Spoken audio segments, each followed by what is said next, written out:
ओम शांति। आज हम सभी अपने अंदर 1 मिनट के लिए चेक करेंगे और अपने आप को देखेंगे कि मुझे क्या चाहिए, और अपने आप से एक बहुत ही महत्वपूर्ण प्रश्न करना है। अपने आप से पूछना है कि मुझे क्या चाहिए। सारा दिन में इतनी मेहनत करते हैं, है ना, अपने कारोबार में, अपनी नौकरी में, बिजनेस में मेहनत करते हैं, परिवार को संभालते हैं, रिश्तों को निभाते हैं, है ना, सब कुछ संभालते हुए अपनी जिम्मेवारी निभाते हैं। अपनी जिम्मेवारियों को निभाते हुए, ये सब कुछ करते हुए,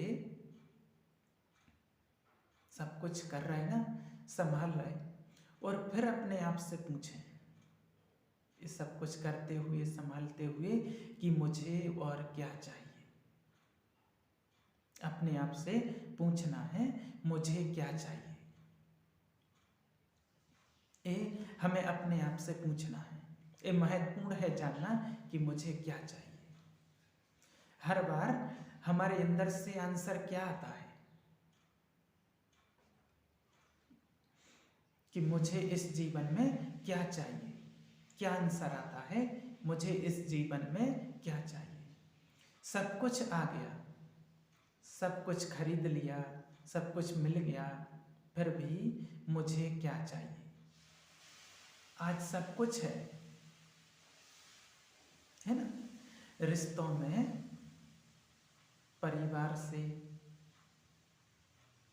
या दोस्तों से, मुझे क्या चाहिए, ये अपने अंदर चेक करना है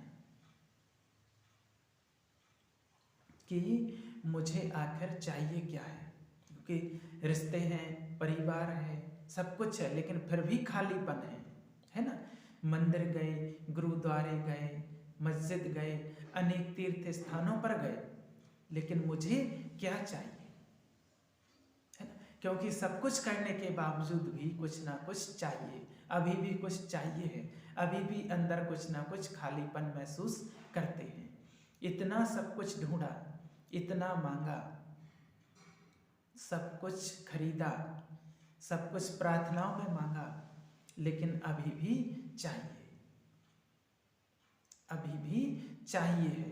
अपने अंदर से लगता है खालीपन कि अभी भी कुछ ना कुछ चाहिए है, मुझे चाहिए है, मुझे जरूरी है, मुझे चाहिए है। तो वास्तव में वो क्या चाहिए, है ना। उसके लिए आज हम जानते हैं कि वास्तव में मुझे क्या चाहिए, है ना।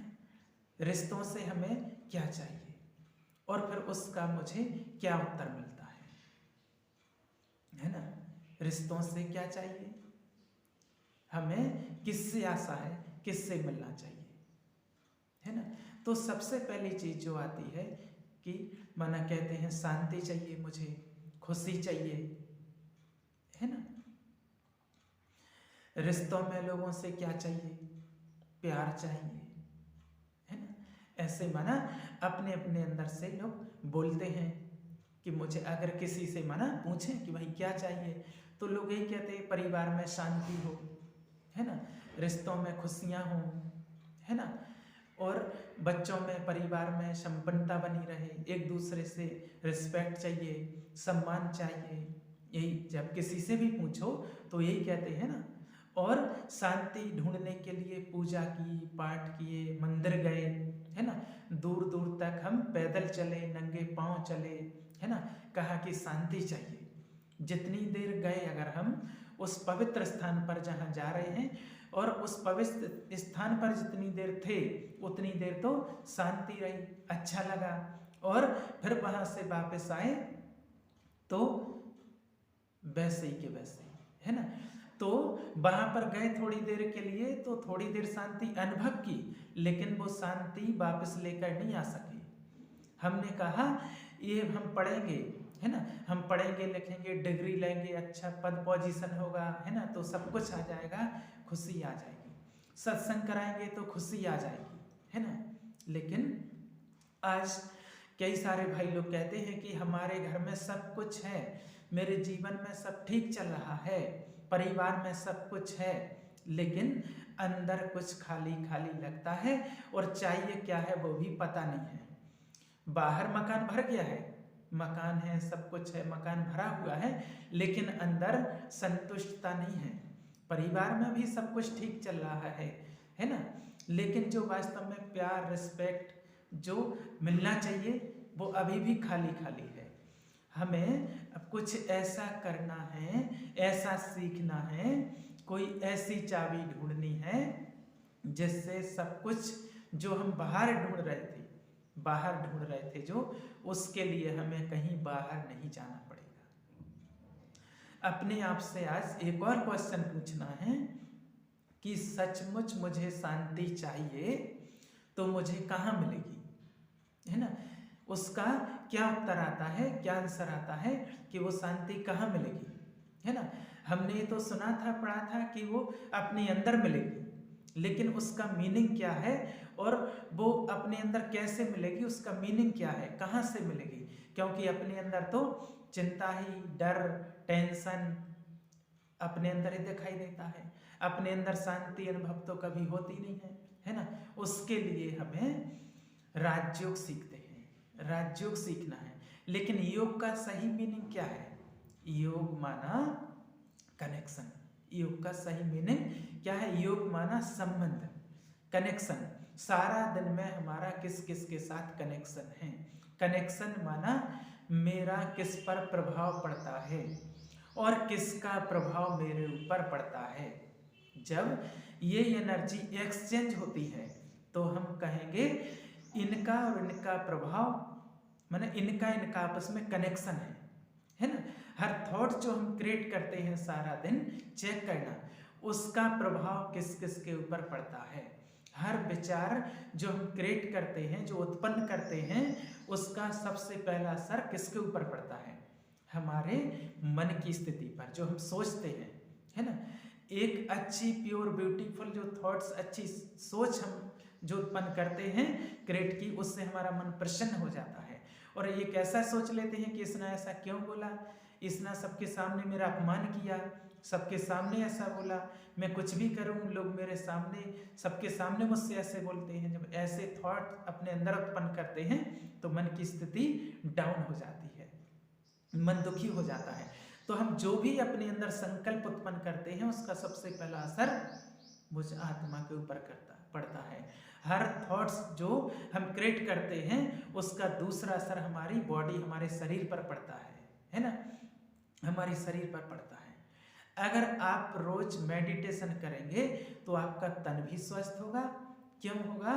क्योंकि हमारी हर थॉट्स, हमारे हर संकल्प, हमारी हर सोच, हमारे हर विचार हमारे शरीर के हर अंग पर प्रभाव डालते हैं, है ना। आपका अगर देखो कोई बच्चा है और उसका जब एग्जाम होता है तो उस समय बच्चों का कभी कभी दर्द होना, कहीं पेट में दर्द है ना, कभी कभी किसी को बुखार हो जाता है ना। जिस दिन एग्जाम है उसी दिन, है ना कुछ ऐसा होता है। कभी कभी टेंशन होती है तो पसीना आना शुरू होता है। कभी हमें पब्लिक में स्पीच देना हो, हमें टेंशन हो तो हाथ पैर ठंडे होने लगते हैं, है ना। कभी मुंह सूखने लग जाता है ना। टेंशन मन को हो रही है लेकिन उसका पूरा असर किसके ऊपर हो रहा? हमारे शरीर के ऊपर। आज हम कोई भी बीमारी लेकर डॉक्टर के पास जाते हैं, कोलेस्ट्रॉल है, बीपी है, हार्ट की प्रॉब्लम है ना, डॉक्टर दवा लिख के देगा लेकिन साथ साथ वो कहेगा टेंशन नहीं लो, रिलैक्स रहो, रिलैक्स करो, है ना। यहाँ की माना यहाँ सोच की टेंशन का असर शरीर पर। तो आत्मा का सेकंड योग किससे है? शरीर के साथ, है ना। फिर हमारी हर थॉट्स का असर किस पर पड़ता है? एक मन पर पड़ा, दूसरा तन पर पड़ा, तीसरा जो हमारे आसपास सभी लोग हैं जिनके लिए हम सोचते हैं, तो जो हम थॉट क्रिएट करेंगे उसका असर सामने वाले पर जरूर पड़ेगा। तो तीसरा जो हमारा योग है वो है लोगों के साथ, है ना। चौथा योग अब हर थॉट जो क्रिएट करते हैं, जो हम विचार उत्पन्न करते हैं, उसका वातावरण माना उसकी ऊर्जा पूरे वातावरण में फैलेगी, पूरे माना पूरी दुनिया में फैलेगी वो, है ना। अब जैसे हमारी मन की स्थिति वैसी प्रकृति बन जाएगी, जैसी हमारी मन की स्थिति होगी। आज के युग को हम कौन सा युग कहते हैं? आज के युग को कहते हैं कलयुग है ना। कलयुग में क्या है? मन दुखी है ना। कहते हैं ना कलयुग है तो मन दुखी है, शरीर बीमार है, रिश्ते में कुछ ना कुछ ऊपर नीचे कुछ ना कुछ अनबन बनी रहती है ना। प्रकृति देखो, आज तो प्रकृति हर रोज कुछ ना कुछ नया नज़ारा देखने को मिलता ही है। कहीं बारिश हो रही, कहीं बारिश ज़्यादा हो रही है, कहीं धरती हिल रही है ना। हर रोज कुछ ना कुछ प्रकृति हमें रिटर्न दे रही है, तो ये कलयुग है। अब ये कलयुग किसने बनाया है? किसने बनाया? ये कलयुग बनाने का जिम्मेवार कौन? हमारी हर सोच, हमारी हर सोच। अब हमें अगर सतयुग बनाना है, सतयुग बनाना है तो सतयुग में मन कैसा होगा? सतयुग में मन एकदम खुश, प्योर, ब्यूटीफुल। सतयुग में तन कैसा होगा? सतयुग में तन कैसा होगा? तन एकदम स्वस्थ। बीमारी क्या होती है ये पता ही नहीं होगा, बीमारी होती कैसी है ना। इसलिए आज भी देवी देवताओं की जो मूर्ति स्थापन करते हैं, तो अगर थोड़ी सी भी मूर्ति में अगर थोड़ा सा भी खंडन होगा, अगर थोड़ा सा भी क्रॉस आ गया तो खंडित मूर्ति बोलती, तो खंडित मूर्ति को स्थापित नहीं करते। इसलिए हमें मूर्ति को खंडित नहीं करना है, क्योंकि देवता एकदम परफेक्ट हैं, देवताओं की आत्मा एकदम परफेक्ट है। सतयुग में देवताएं कैसे होंगे? एकदम परफेक्ट। और वहां पर रिश्ते कैसे होंगे? एकदम परफेक्ट, एकदम माना एक दूसरे की बात को सम्मान, एक दूसरे की बात को समझना, सबसे स्नेह, प्रेम। और वहां पर प्रकृति कैसी होगी? सतयुग में कोई पंखा नहीं चाहिए, है ना, कोई एसी नहीं चाहिए होगा, है ना, कुछ नहीं चाहिए होगा। हमेशा मौसम परफेक्ट, सदाबहार। ये सब कुछ बाहर परफेक्ट इसलिए होगा क्योंकि हमारी हर सोच परफेक्ट होगी। जब सोच परफेक्ट होगी तो वातावरण परफेक्ट होगा। अब ये सतयुग लाने में हमें कितना टाइम लगेगा? अगर सतयुग लाना है तो सिर्फ एक सोच का फर्क है। अगर हमारी सोच नेगेटिव है तो हम कलयुग में हैं। जैसे हम उस सोच को चेंज कर लेते हैं, उसको प्योरीफाई कर लेते हैं, क्लीन कर लेते हैं, पावरफुल कर लेते हैं, तो हमारा मन उसी क्षण खुश हो जाएगा और रिश्ते ब्यूटीफुल बन जाएंगे, वातावरण एकदम प्योर हो जाएगा और हम सभी अपनी सोच से, है ना, सतयुग बना सकते हैं, है ना। तो आज हमें ये चेक करना है ना।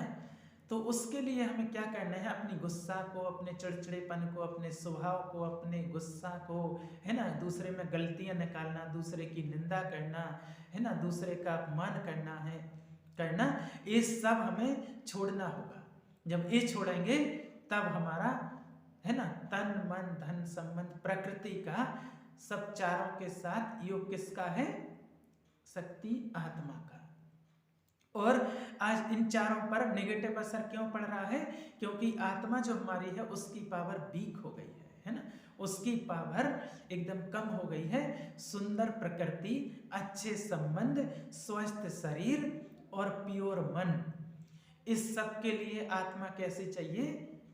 आत्मा कैसी चाहिए पड़ेगी? इसके लिए एकदम पावरफुल, है ना। अब इस वीक आत्मा को पावरफुल बनाने के लिए एक और के साथ संबंध आज जोड़ना पड़ेगा, है ना। एक और योग करना पड़ेगा, एक और हमें कनेक्शन जोड़ना पड़ेगा। वीक बैटरी को पावरफुल बनाने के लिए क्या करना पड़ेगा? क्या करना पड़ेगा? उसको चार्ज करना पड़ेगा, है ना। सुबह सुबह हम अपने सब मोबाइल को चार्ज करते हैं ना, सुबह सुबह कहीं जाएंगे तो सबसे पहले मोबाइल को चार्ज देखेंगे, है ना। एक चार्ज मोबाइल ही आपको सारा दिन चार्ज मोबाइल होगा तो सेवा दे सकते हैं। चार्ज होगा तो आप बात कर सकते हैं, वीडियो कॉल कर सकते हैं, फोटो खींच सकते हैं, सिर्फ जब तक वो चार्ज है ना, चार्ज है। जैसे ही उसकी बैटरी डिस्चार्ज होने लगेगी, है ना, और वो ही फोन वही है ना, फैसिलिटी सारी वही है उसके अंदर, लेकिन बैटरी डिस्चार्ज हो गई तो अब वो कोई भी अपना काम जो अब तक वो कर रहा था, कर सकता था, एक क्षण कर सकता था और इस क्षण अब नहीं कर सकता। क्यों नहीं कर सकता है? उसकी बैटरी डिस्चार्ज हो गई। अब आपको लगता है कि हमें भी चार्ज की जरूरत है या नहीं है ना? तो चार्ज की जरूरत है, तो ये सब योग है, ये सब जो कर रहे थे योग है, और वो राजयोग है, जो राजयोग अर्थात हाईएस्ट कनेक्शन, राजयोग अर्थात जो हाईएस्ट है उसके साथ हाई कनेक्शन, और जो हाईएस्ट है उसके साथ कनेक्शन जुड़ेगा, बैटरी चार्ज हो जाएगी, आत्मा पावरफुल, मन खुश, तन हेल्दी, संबंध ब्यूटीफुल, प्रकृति सतो प्रधान। सिर्फ एक कनेक्शन जोड़ने से, सिर्फ एक कनेक्शन जोड़ने से, है ना? तो हम सब जानते हैं उस परमात्मा से कनेक्शन जोड़ना होगा, है ना? और उसका कनेक्शन मेरे और उस परमात्मा के बीच है ना? तो हमें इन दो शक्तियों को पहले जानना पड़ेगा कि मैं कौन और वो कौन, है ना? बैटरी कौन और पावर हाउस कौन, इन दोनों चीजों को।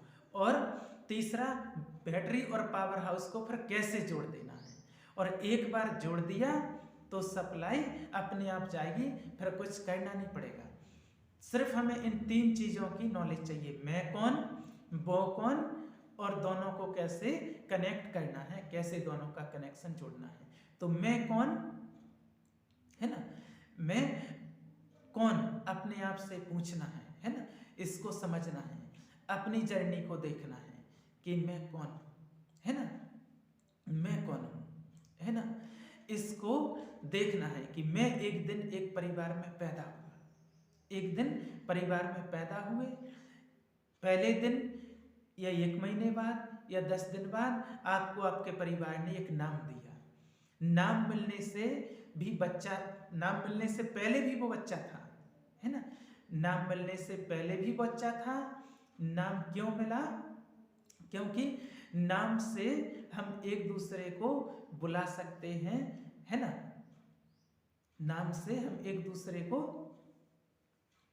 बुला सकते हैं, एक लेवल है वो, है ना, है ना? एक दूसरे को हम जान सकते हैं, है ना? अगर उस नाम को हटा दें हम, फिर भी हम हैं। अगर हम इस नाम को हटा दें तो फिर भी हम हैं, है ना? अगर एक बच्चा होता है तो उसको पहले कितने अलग अलग नामों से बुलाते हैं, है ना? कोई कहेगा कुछ भी, कोई पप्पू, चिंटू, मुन्नू, गोलू, छोटू, कुछ भी, है ना? और फिर एक दिन उसको फिर एक दिन प्रॉपर नाम देते हैं और फिर उसी नाम से उसको सिर्फ बुलाते हैं।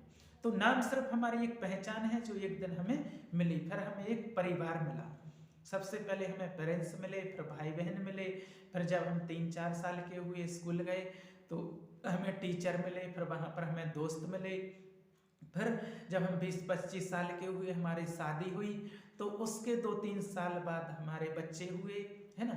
लोग मिलते गए मिलते गए मिलते गए मिलते गए, है ना? और ये रिश्तों के लेवल लगे, है ना? पहले हम किसी के बच्चे थे, पहले हम किसी के बच्चे थे, और आज हम किसी के माता पिता हैं। तो लेवल है ना, पहले बच्चा, फिर पति पत्नी, दोस्त, पेरेंट्स, है ना? ये हमारे लेवल लगे रहे। अगर हम इन सब रिश्तों को हटा दें, क्या फिर भी हम हैं? फिर भी हैं हम, फिर भी हम हैं, है ना? फिर जब हम 21 साल के थे, जब हमें पहली डिग्री मिली हमारी, है ना, 20-21 साल तक हमारे पास कोई डिग्री नहीं थी, फिर भी हम थे ना? क्या थे? फिर भी है, थे ना? थे, पहले भी थे और आज भी हैं, है ना? तो 21 साल तक हमारे पास कोई इतनी पहचान नहीं थी। फिर जैसे ही हम कुछ और पढ़े और बड़े हुए, है ना, तो हमें कुछ और डिग्री मिली। जैसे ही हमें डिग्री मिली और फिर किसी ने हमसे पूछा कि आप कौन, तो हमारी पहचान फिर बदल गई, है ना? फिर हमने पहले अपनी जॉब करना शुरू की, अपनी पहली अपनी जो जॉब मिली है ना, तो आप कौन, किसी ने पूछा था। जब आप जॉब करने लगे तो फिर परिचय हमारा बदल गया, है ना। कैसे कैसे परिचय हमारा बदलता जाता है, थोड़े थोड़े दिन के बाद, थोड़े साल के बाद हमारा बदलता जा रहा है, बदलता जा रहा है। फिर एक और डिग्री, फिर प्रमोशन हुआ, फिर तो हर साल ऐसे बदलता जाता है, बदलता जाता है, परिचय हमारा बदलता गया, बदलता जाता है। और थोड़े सालों के बाद एक ऐसा समय आएगा जहां ये सारी पोजीशन हमारी हट जाएगी, हट जाएगी ना, हट जाती है ना। उसके बाद परिचय में फिर क्या लिखेंगे, क्या लिखते हैं परिचय में, फिर क्या लिखते हैं, क्या लिखेंगे, है ना। तो आज सोचो, हमारा जो पहले थे उस पोजीशन से इतना अटैचमेंट हो जाता है ना, हम इतनी रियलिटी में आ जाते हैं कि हमें ऐसे लगता है कि अगर ये पोजीशन नहीं हमारा, है ना, तो ये माना पोजीशन जाने की, अगर वो पता है, अगर पता है कि जाने वाली है पोजीशन, और वो पोजीशन छूटती है तो भी हमें डर लगता है, और छूट जाती है उसके बाद भी हम लिखते हैं ना, है ना, उसके बाद लिखते हैं तो नेम प्लेट पर लिखते हैं या कार्ड में लिखते हैं, है ना। तो एक छोटा सा एक्स माना छोटे शब्दों में लिखते हैं, वो पोजीशन पकड़ी हुई है। क्यों पकड़ी हुई है, लिखते हैं ना, रिटायरमेंट, पूर्व विधायक, पूर्व सरपंच या पूर्व कुछ भी, है ना। अब अगर वो नहीं है फिर भी पकड़े हुए हैं, और वो नहीं है अभी, तो फिर मैं कौन हूं। और जो हमें फील होता है कि जो कुछ भी लोगों से रिस्पेक्ट मिलता था वो मुझे किस चीज के लिए मिलता था, उस पोजीशन के लिए, जो रिस्पेक्ट मिलता था उस पोजीशन के लिए, है ना। और पोजीशन चली गई तो रिस्पेक्ट संबंध, रिस्पेक्ट चली जाएगी, है ना। तो रियलिटी हमारी क्या है कि पोजीशन एक न एक दिन तो जानी ही है। इस जीवन की यात्रा कितनी ब्यूटीफुल है ना। हम आए, नाम मिला, परिवार मिला, है ना, हमें अपनी डिग्रियां मिली, पोजीशन मिली, है ना, पद मिला, परिवार, है ना, सब कुछ मिला, पोजीशन मिली, है ना। एक दिन पोजीशन जाएगी, होगा ना ऐसा, है ना, एक दिन पोजीशन जाएगी, है ना। हम सबको जितनी चीजें इस यात्रा पर मिली हुई हैं, है ना, हमारा उससे क्या हो गया, अटैचमेंट, है ना, हमारा उससे अटैचमेंट हो गया। हमें ये मालूम था कि एक दिन ये जाने वाली है ना। तो अब हमने उसको ऐसे पकड़ के रखा ताकि ये कभी जाए नहीं, कभी जाए नहीं, है ना। और ऐसे पकड़ के रखने से हमारा जीवन और कैसा हो गया, है ना, और मुश्किल वाला जीवन हो गया। अगर मान के चलो कोई फोन है, मोबाइल है, कोई भी चीज है, और उसको ऐसे टाइट पकड़ के रखा है ना, तो एक टाइट पकड़ के रखेंगे तो क्या होगा, क्या होगा, तकलीफ होगी ना, है ना। और वो हाथ से गिरेगा एक दिन, चाहे उसको कितना भी टाइट पकड़ के रख लें तो एक दिन गिरेगा, है ना। तो एक ना एक दिन हमसे, हमारे हाथ से गिरेगा। तो सेम इसी प्रकार से एक ना एक दिन जो भी हमें पद पोजीशन मिली हुई है वो एक ना एक दिन छूट जाएगी। तो वास्तव में ये तो सब हमारे आर्टिफिशियल है, वास्तव में वास्तविक तो हमारा सच्चा साथी आत्मा है ना। और उस आत्मा को समझ करके मैं एक आत्मा हूँ, और परमात्मा पिता, ईश्वर मेरा पिता है, वो पावर हाउस है, मैं बैटरी हूँ, और उस बैटरी का कनेक्शन उस पावर हाउस के साथ करना है, उससे कनेक्शन जोड़ना है। उससे कनेक्शन जोड़ेंगे तो हमें सब कुछ अंदर से ही मिलेगा, हमें कहीं बाहर भटकने की जरूरत नहीं होगी, क्योंकि साथ आत्मा की सच्ची शांति है ना, उसको अंदर ही मिलेगी, कहीं बाहर भटकने से नहीं मिलती। अगर बाहर मिलती होती तो आज सब लोगों के पास होती, पैसों से मिलती होती तो सब लोग खरीद लेते, लेकिन हमें वो अंदर ही मिलती है। हमें अपने अंदर झांक करके उस पावर हाउस से, उस परमात्मा से कनेक्शन जोड़ करके, और हमें सच्ची आत्मा की शांति महसूस करनी है, ना कि बाहर खोजने से, भटकने से कभी किसी को शांति नहीं मिलती है। अच्छा, ओम शांति।